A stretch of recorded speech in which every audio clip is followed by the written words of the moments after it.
Assalamualaikum warahmatullahi wabarakatuh. Waalaikumsalam warahmatullahi taala wabarakatuh. Bagaimana kabar hari Alham ini, Ibu? Alhamdulillah Alham- sehat Pak. Alhamdulillah. Kabar dari keluarga bagaimana, Ibu? Alhamdulillah sehat semua Pak. Alhamdulillah. Oh ya, kemarin putra yang mondok sudah pulang, Ibu? Iya Pak sudah pulang. Alhamdulillah sudah bisa Alhamdulillah. Jadi berlibur. sudah bisa berkumpul ya, Ibu, di menjelang bulan puasa ini. Ya Alhamdulillah Pak. Ya, alhamdulillah. Eh, baik Ibu. Ini Ibu Hotim sudah berapa lama ya mengajar di SMP 1 Kuanyar? Kalau di SMP-nya baru tak dari tahun 2016 Pak. Kalau ngajarnya 2006. di tahun 2002. Ya, sudah lumayan lama juga ya Ibu Hotim ya. Ya. Ya, ini dari kemarin sudah kita pernah sharing tentang pengalaman mengajar kita, tentang bagaimana metode dan pembelajaran yang harus kita lakukan. Ini mumpung kita bertemu di sini, Bu Hatim, adakah hal yang bisa kita sharing bersama untuk kita cari solusinya, Bu Hatim? Iya Pak, ada Pak. Saya kan ngajarnya sekarang di kelas 7. Nah, Ya, ternyata kalau dulu saya sih ngajarnya di kelas 9, kelas 8, kelas 9. Sekarang saya iya, kelas 7. iya Ibu. Ternyata saya menemukan ada siswa yang belum tahu baca, Pak, di tingkat SMP itu. Begitu Bu Ternyata ya. ada 2 orang yang belum tahu baca. Akhirnya saya cerita dengan guru teman saya juga bahasa Indonesia, ternyata kelas 8 itu ada. Dan kebetulan kelasnya banyak, jadi saya kebagian di kelas yang A. Jadi ini kelas-kelas yang antara C, D, E gitu juga ada ternyata. Seperti itu, Pak. Jadi Begitu ya, saya berarti merata begitu Bu ya. ya adalah kelas 8 ada kalau enggak salah 2 orang katanya, kelas 7 di kelas saya yang saya ajar itu juga 2 orang, seperti itu. Baik. Jika ini kita menggunakan pengukuran dengan skala, Ibu, dari 1 sampai 10, di mana posisi anak tersebut, Ibu? Saya kira ya kalau nggak tahu baca berarti ya posisinya masih antara 1, 2, 3 mungkin ya. Karena Begitu huruf ya. saja sepertinya banyak yang salah kalau ditunjuk itu diajari Masya itu Allah. seperti Iya. itu, Pak. Itu kalau boleh tahu siswanya itu siswa putra atau cewek apa cowok, Ibu, yang mengalami masalah? Kalau di kelas 7 cowok, cewek, Pak. Cowok dan cewek. Oh, berarti sama-sama ada ya, Bu ya, yang Hmm. siswa yang putra juga, yang cewek ada, yang cowok juga ada, Ibu ya. Iya, Pak. Oke. Lantas, pernahkah Ibu memanggil siswa yang bersangkutan dan berbicara dari hati ke hati, Ibu, kepada siswa yang bermasalah tersebut? Iya pernah, Pak. Kami tanyakan kenapa. Tapi jawabannya sih dia juga belajar katanya di rumah, entah belajarnya bagaimana. Kemudian saya juga pernah menemui guru kelasnya waktu di kelas 6, ternyata katanya sih memang sulit untuk bisa membaca. Kemudian yang perempuan saya telepon ke guru kelasnya dan juga kepala sekolahnya, ternyata memang sulit untuk apa namanya menentukan ini huruf apa, huruf kalau kadang benar, kadang salah gitu. Begitu, Ibu ya. Kalau dari segi usia bagaimana, Ibu? Apa dia memiliki usia yang lebih dari teman-teman sekelasnya, Ibu? Kalau usianya sih lebih, Pak. Oh, Artinya begitu ya, lebih. Bu ya. Ya. Artinya memang keterlambatan itu memang sudah dari kecil, Ibu ya. Bukan bukan pas dia menjadi siswa SMP, bukan seperti itu, Ibu ya.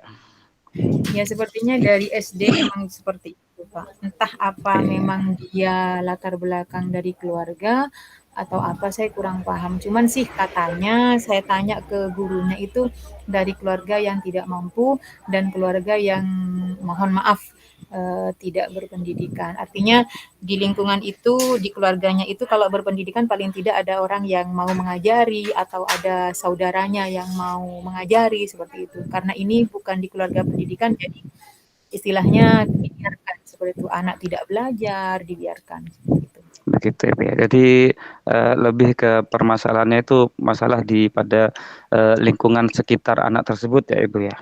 Ya mungkin seperti itu, Pak. Iya. Dari pengalaman Ibu mengajar baik di SMP atau mengajar di sekolah sebelumnya, pernahkah Ibu mendapatkan hal yang semacam ini atau menemui hal yang semacam ini, Bu? Kalau di TK ya jelas saya pernah ngajar TK juga jelas ada, Pak. Tapi orang tuanya Ketika itu menginginkan ya kan dulu saya pernah ngajar TK. Yang jelas kan belum iya. tahu baca, tapi orang tuanya menginginkan tahu baca, kadang malam dileskan ke rumah seperti itu. Begitu ya. Jadi, baru pertama ini Ibu menemukan hal yang semacam ini di SMP, Bu, ya? Ya, karena saya dulu itu pernah ngajar di unggulan, jadi saya belum begitu paham. Istilahnya kan ada di situ ada unggulan, ya. Jadi siswa Iya yang ya. lumayan lah digabung. Jadi saya tidak begitu tahu siswa yang tidak unggulan seperti itu. Baru sekarang Bah ini saya baru tahu. baik, Ibu, iya. Iya, Ibu. Eh, dari pengalaman Ibu mengajar yang sudah cukup lama, baik di SMP 1 Kuanyar ataupun di sekolah-sekolah sebelumnya, kira-kira hal apa yang akan Ibu lakukan? Yang ada di benaknya Ibu Hotim sendiri itu seperti apa?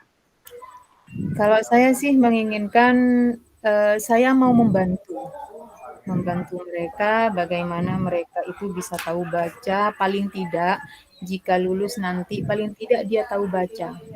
Target saya hanya tahu baca, Pak. Untuk anak-anak yang tidak tahu huruf seperti itu saya paling tidak tahu baca. Kenapa? Dengan membaca dia itu kalau kemana-mana paling tidak tahu rambu-rambu lah seperti itu. Iya, Jadi tidak terlalu mulu-mulu untuk harus tahu begini, memahami, enggak. Yang penting sementara tahu baca. baik. Lanjutlah. Baik, Ibu. Jadi di sini Ibu akan membantu untuk anak tersebut bisa membaca seperti itu, Ibu ya. Ya, Pak. Kira-kira Ibu mungkin dari pengalaman Ibu ya. Tadi kan Ibu sudah bercerita tentang pengalaman mengajar di TK atau di sekolah-sekolah sebelumnya.